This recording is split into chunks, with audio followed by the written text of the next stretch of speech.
जय गुरुदेव। आज तारीख 28/6/21 सोमवार। गुरुदेव भगवान की कृष्ण की लीलाओं का आध्यात्मिक रहस्य बता रहे हैं।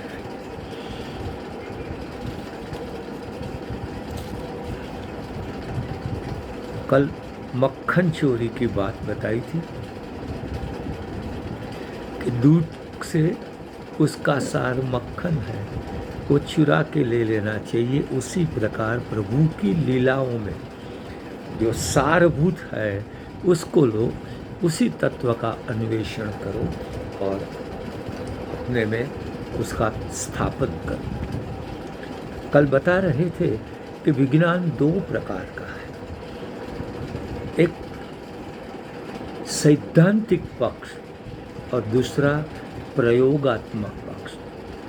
वैज्ञानिक तत्व को सैद्धांतिक रूप में समझने पर भी उस पर निश्चय हो सकता है। उसके लिए प्रयोगशालाएं होती हैं, उसमें प्रयोग किया जाता है और प्रयोग करके निश्चय लिया जाता है।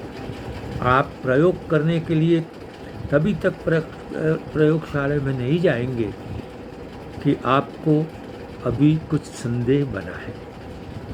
आज हम भगवान श्री कृष्ण की कतिपय लीलाओं का अपनी प्रयोगशाला में प्रयोग करके आपके संदेह की निवृत्ति करेंगे। आज सबसे पहले भगवान श्री कृष्ण की कुब्जा समागम लीला, जिस पर कई विद्वानों ने उंगलियां उठाई है, लेकिन वो एक अद्भुत लीला है। उसका आध्यात्मिक रहस्य, इस लीला का स्थूल यानी आदि भौतिक रहस्य आपको पीछे बताया गया था कि प्रजा टेढ़ी हो गई थी। प्रभु ने उंगली यानी उंगली निर्देश द्वारा प्रजा को योग्य मार्ग पर लाए। वो उसकी एक प्रकार का अर्थघटन था। अब इसका दूसरा आध्यात्मिक अर्थघटन आपको बता रहे हैं गुरुदेव।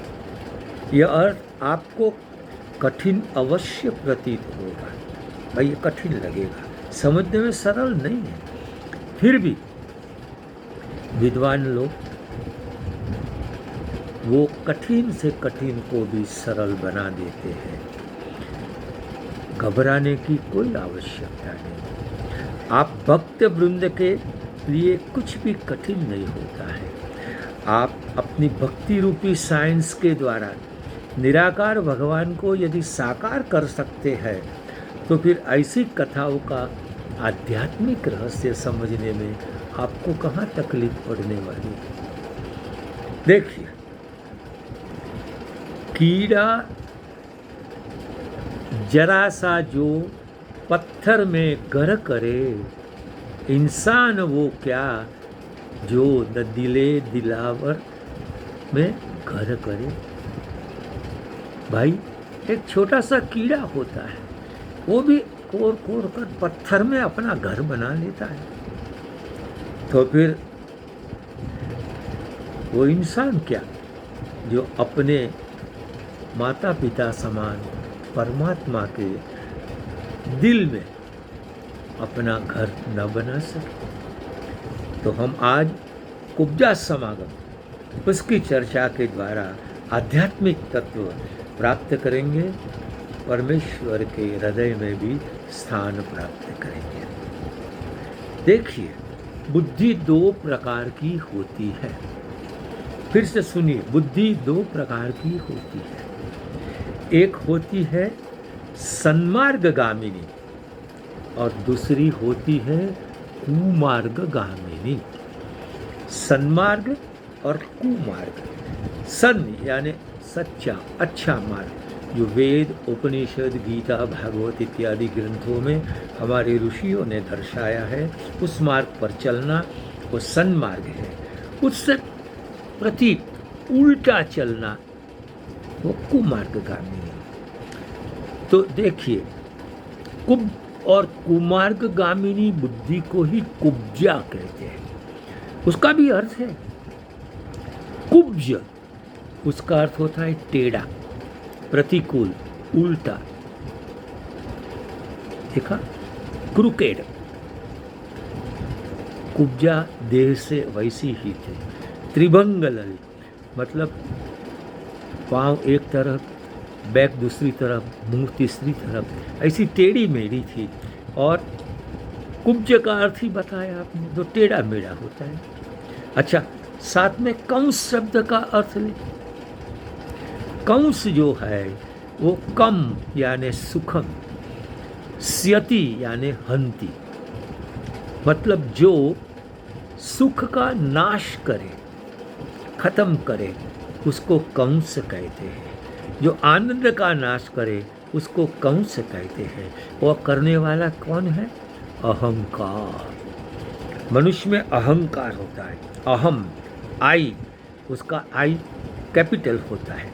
और इसीलिए वो ऐसा ही सोचता रहता है कि मैं धनी हूँ, मैं दानी हूँ, मैं श्रेष्ठ हूँ।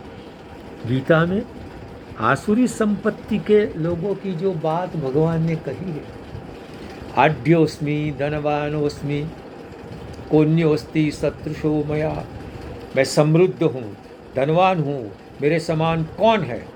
असौ मया हतः शत्रु, ये शत्रु को आज मैंने खत्म कर दिया। असौ मया हतः शत्रु हनिष्ये चापरानपि, दूसरा को भी मैं मार दूंगा। यक्ष्ये, मैं यज्ञ करूंगा, दान करूंगा, आनंद मानूंगा। ये सब जिसके मन में होता है वो कंस होता है। और जब तक बुद्धि अहंकार के पास जाती है, वो कुब्जा थी, वो कुब्जा कंस की सेवा करती रहती थी। जब तक वो कंस की सेवा करती रही तब तक वो कुब्जा ही रही। एक दिन प्रभु कृपा से रास्ते में भगवान मिल गए। भगवान का दिव्य रूप देखकर उसके मन में आया, उसने जो चंदन पुष्प इत्यादि कंस के लिए तैयार किए थे, वही चंदन पुष्प आज प्रभु को चढ़ा दिए। प्रभु ने केवल स्पर्श ही किया और वो कुब्जा जो टेढ़ी थी वो सीधी हो गई। मतलब अहंकार को छोड़कर जब बुद्धि ईश्वर के प्रति गमन करती है, प्रभुमय हो जाती है, तब वो कुब्जा मिटकर सुंदरी बन जाती है। ये भगवान की लीला जिसको हम कहते हैं। तो देखिए, भगवत उंगली का स्पर्श गुरुदेव कहते हैं वो तो एक प्रतीक है। कुमार्ग गामिनी बुद्धि को सन्मार्ग गामिनी बनाने में भगवत कृपा ही विशेष सहायक है। भगवत की उंगली का स्पर्श यानी भगवत की कृपा।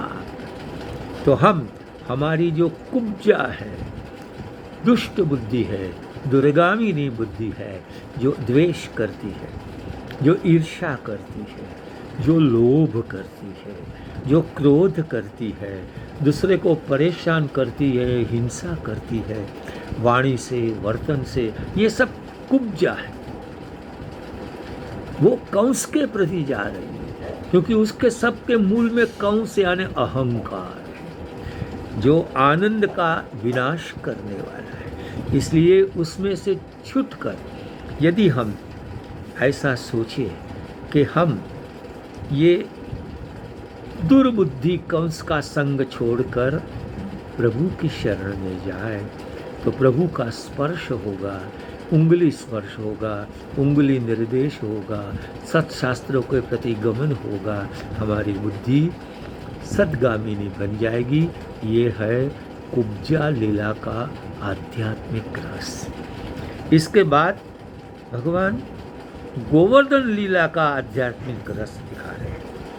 गोवर्धन शब्द जो है ने, वो शरीर का वाचक है। गौ यानी इंद्रियों, और उसका वर्धन यानी बढ़ाना, पुष्टि करना। वो करने वाला कौन है? शरीर है। शरीर के प्रधान अंग है, उसमें मुख सबसे आगे है।